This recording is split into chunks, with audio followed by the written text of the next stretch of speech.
Everything is so wrong. I don't see how you can't speak up and say something about it. Just how can you live with that?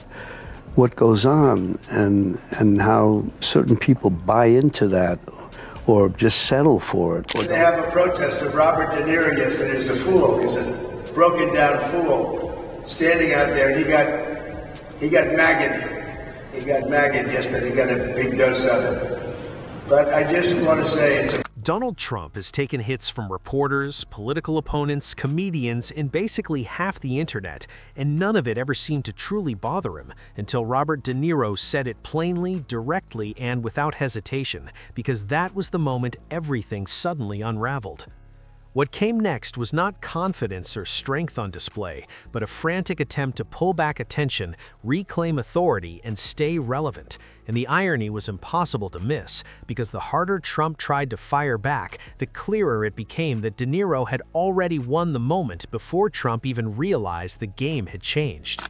And I understand people have to make concessions, compromises. They have to work with what is given to them. But there's a point where you have to say, I've had enough. We have to do something. We have to do something, and we have to set an example for others. Once again, I look at the Democrats in front of me, and I realize there is absolutely nothing I can say to make them happy or to make them stand or smile or applaud. Nothing. No one expected this to stretch across an entire decade, yet here we are. Because what began as a few blunt remarks from a Hollywood actor has slowly evolved into one of the most relentless, uncomfortable, and revealing clashes in modern American political culture, refusing to fade no matter how many times people assumed it would quietly disappear. I love this city. I don't want to destroy it.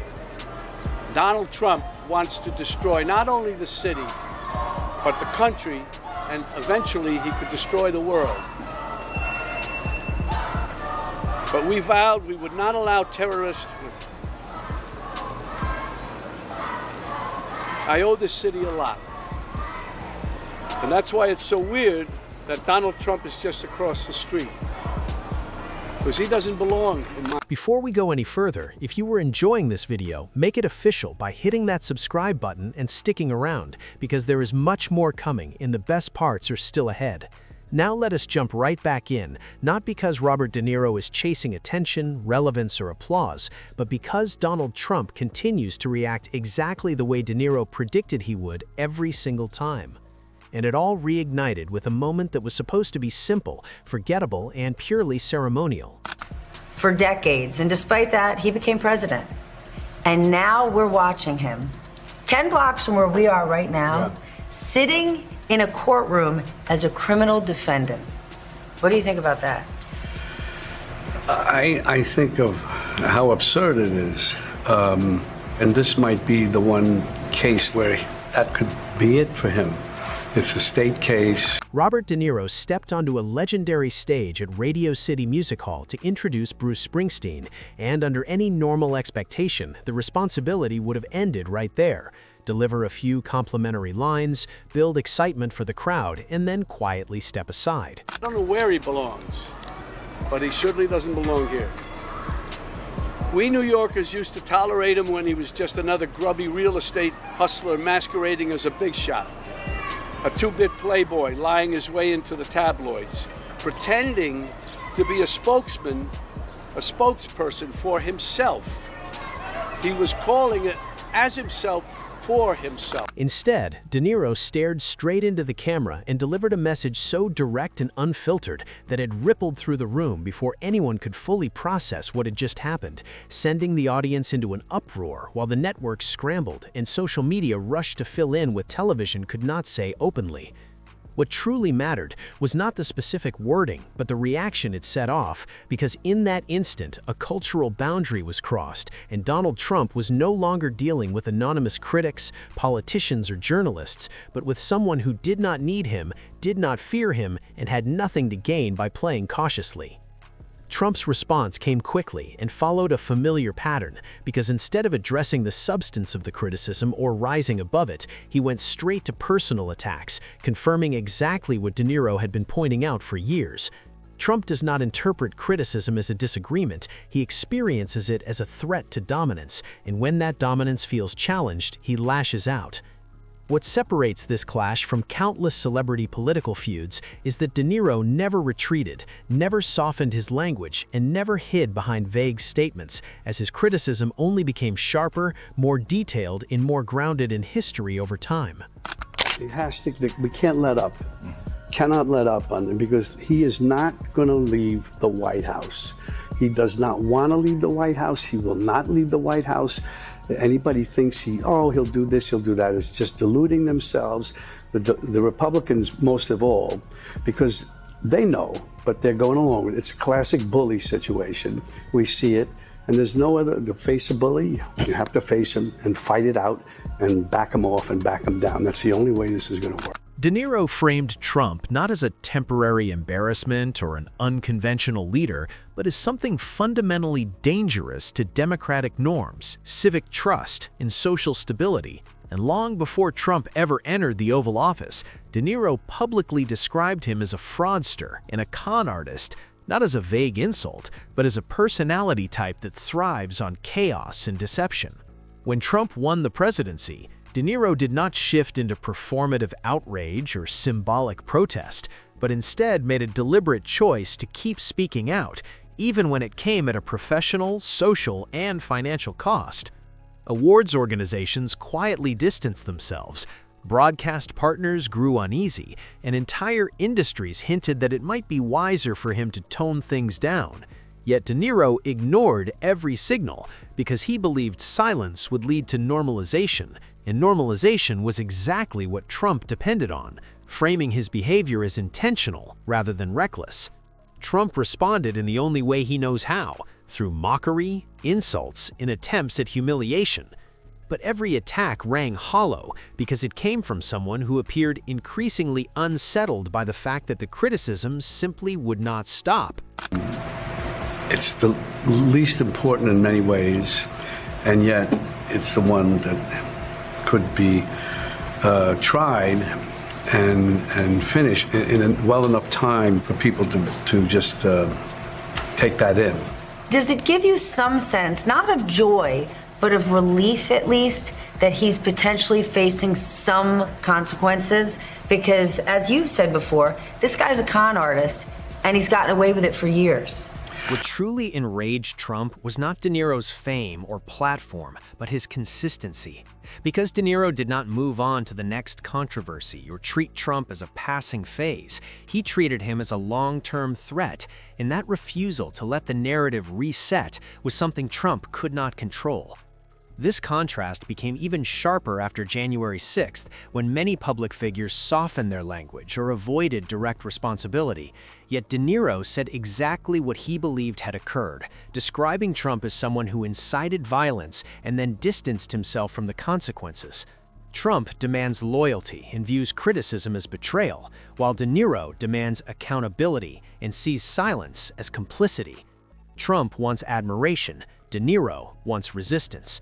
And as Trump faced mounting legal trouble through investigations and high-profile trials, De Niro reappeared publicly just blocks from the courthouse to deliver a message that cut through the noise, speaking not as an entertainer, but as a citizen who believed unchecked power always corrupts, and that corruption must be named before it becomes permanent. Inflating his net worth. A clown. But this city is pretty accommodating. We make room for clowns. We have them all over the city. People who do crazy things in the street, we tolerate it. It's part of the city, it's part of the culture. But not a person like Trump who will eventually run the country. That does not work. Standing alongside law enforcement officers who defended the Capitol, De Niro reminded audiences that consequences are not abstract ideas. They have real faces, lasting injuries, and visible scars. Trump once again fired back by attacking De Niro personally and dismissing him as irrelevant, unstable, and bitter. But those insults sounded increasingly empty because Trump's own words and actions were causing far more damage than any critic ever could. Each outburst reinforced the image of a man unable to tolerate dissent, unwilling to accept responsibility, and consumed by personal grievance. As the years went on, De Niro's message stayed remarkably consistent, while Trump continued to target perceived enemies and flirt openly with authoritarian language. And every escalation seemed to validate De Niro's warnings rather than weaken them. What makes Trump's fixation on De Niro so revealing is that De Niro cannot be intimidated into silence because he does not need political favor, does not rely on approval ratings, and has already secured a legacy built on credibility rather than spectacle, representing a form of cultural authority that Trump simply cannot control. He's more than that to me. He's sick. He is really, genuinely a sick person that somehow has been allowed into our system. And I'm tired of calling him names. He just can't be anywhere near the office of the presidency. You've played a lot of bad guys. Would you ever play Donald Trump? Never. There's nothing about him. There's not one redeeming thing. This is why Trump keeps responding, not because De Niro holds unique power, but because he refuses to play by Trump's rules, refusing to trade insults for attention, retreat after backlash, or soften his language under pressure. In interviews, speeches, and public appearances, De Niro continues to present Trump not as an exception, but as a warning about what happens when charisma replaces competence, when grievance replaces governance, and when spectacle replaces substance. Trump's attempts to dismiss him as unstable or washed up fall apart under scrutiny because De Niro's career reflects discipline, preparation, and reflection, while Trump's public persona is driven by impulse, exaggeration, and denial. The deeper irony is that De Niro has spent decades portraying villains on screen and studying their psychology, understanding how ego and insecurity operate, making Trump's reactions increasingly defensive and revealing as Trump frames accountability as persecution and criticism as conspiracy, while De Niro frames accountability as necessary and criticism as patriotic. We see it all the time. He will not want to leave. He set it up with his, I guess he's the Goebbels of the cabinet, Stephen Miller. He's a Nazi. Yes, he is, and he's Jewish, and he should be ashamed of himself. Well, I was asking this question to get to the point, kings think that they should rule forever. That contrast matters because it exposes the core divide in how each man views power, as Trump sees power as something to protect at any cost, while De Niro believes power must be questioned constantly. This is why the conflict never truly resolves, because Trump wants silence or submission, and De Niro offers neither. A decade later, nothing about the message has changed, with De Niro still viewing Trump as a threat to democratic values, and Trump still viewing De Niro as an unacceptable challenge to his authority. Trump does not simply respond to De Niro, he reacts, as if De Niro represents something existential, something that cannot be brushed aside with a nickname or buried beneath a news cycle. And that reaction alone reveals who actually holds the upper hand. I hate bullies, thugs who use their strength to push other people around. They think they can achieve power and hang on to it by intimidating others. Sadly, sometimes it works, but most of the time it doesn't. And now we have Trump. He's all that, about intimidation, retribution. He's going to prosecute. He's going to send you to jail for having an abortion. He's going to take your Medicare and Social Security away. He's going to deport you. He's going to send the military after you if you defy him. You know what this shit works on? The MAGA politicians who are afraid of losing their power. Real power does not require constant reassurance. True confidence does not demand applause on command, and genuine authority does not collapse when confronted by a single voice that refuses to fall in line.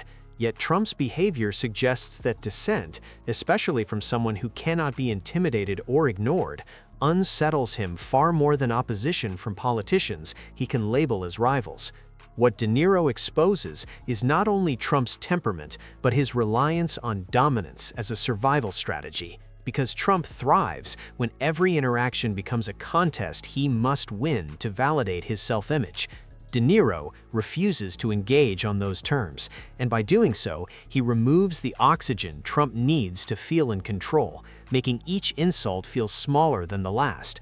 not because of mounting legal pressure alone, but because accepting accountability would mean acknowledging limits, and limits contradict the image Trump works so hard to sell. Nonsense. We know it's all racist. It's all, I mean, that's what he appeals to. That's what Trump is. Everything is, what you see is what you get. It's not going to change with him. Everything. He's just, the point is we have to keep fighting and pushing until he is out. Period. There's no other way. He's not going to want to leave the White House. What is he facing? He's facing certain things, no matter what the Supreme Court. They're going to find a way to go after him for what he's done, all the awful. De Niro, meanwhile, treats accountability as unavoidable, speaking about consequences not as revenge, but as responsibility, while stressing that leadership without empathy leads to cruelty, and that cruelty eventually demands a reckoning. This framing strips away the victim narrative Trump relies on so heavily, and what stands out most is how De Niro's message resonates beyond partisan lines because he avoids political jargon and ideological slogans, instead speaking in moral terms centered on truth, empathy, responsibility, and the cost of lies. Those ideas are not extreme, and that is exactly why they land so effectively. Trump understands messaging instinctively, which is why this frustrates him, because he knows De Niro's words are not designed for outrage or viral clips, even when they become them, but are meant to linger and resurface every time Trump proves them right. Ignoring De Niro would require restraint, emotional discipline, and confidence in legitimacy, qualities Trump has never shown consistently, as his instinct is always to dominate, belittle, and reassert control, even when it clearly backfires. His ass. And now they're trying to intimidate us. We will not allow that, not even for a minute, not even for a second. We need to show them our power and vote them all out, every one of them. The way to take down a bully is to look them straight in the eye and then watch them start to crumble. That's what Kamala Harris did at the debate where she totally dominated Trump, using her intelligence, her experience, her decency, and her actual plans to make life better for Americans. She reduced Trump to the little blustering punk that he is. Trump doesn't have a clue.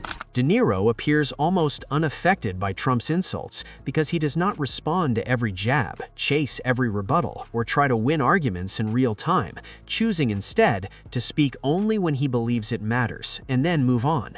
That imbalance is devastating, as it forces Trump into the role of the pursuer rather than the target, with Trump swinging repeatedly while De Niro stands firm, allowing Trump's own momentum to expose him. In any power dynamic, that reversal is fatal, and as elections approach and political tensions rise, Trump's supporters may cheer his attacks, but cheering does not erase critique, it only deepens division. While De Niro's criticism continues to resonate with those more concerned about the country's future than political spectacle. You really worry that if he were to win again, and I'm not saying this like it's such a far-fetched notion, if he were to win again, that he would not give up power? You know he won't. You know he won't. He even said it. He's never going to give it up. And anybody who deludes themselves in thinking that he is, shame on you. You have compared the Trump family to a gangster family, which is something coming from you. What do you mean? They are. Well, because he thinks he's a gangster. He does have. At its core, this conflict is not about insults or ego, but about two fundamentally different ideas of leadership, as Trump believes leadership means never admitting fault, never showing vulnerability, and never tolerating dissent, while De Niro believes leadership requires confronting uncomfortable truths, even when it comes at a personal cost. History is rarely kind to leaders who confuse dominance with strength, and far more generous to those who warn, document, and speak plainly while others look away, something De Niro seems to understand deeply, which is why his message has remained unchanged for 10 years. That is why this confrontation still matters, not because of who wins a single argument, but because of what it reveals over time, as one man reacts and demands loyalty, while the other observes and demands accountability. And in the end, Trump losing his temper is not the real story. Trump repeatedly proving the criticism right is.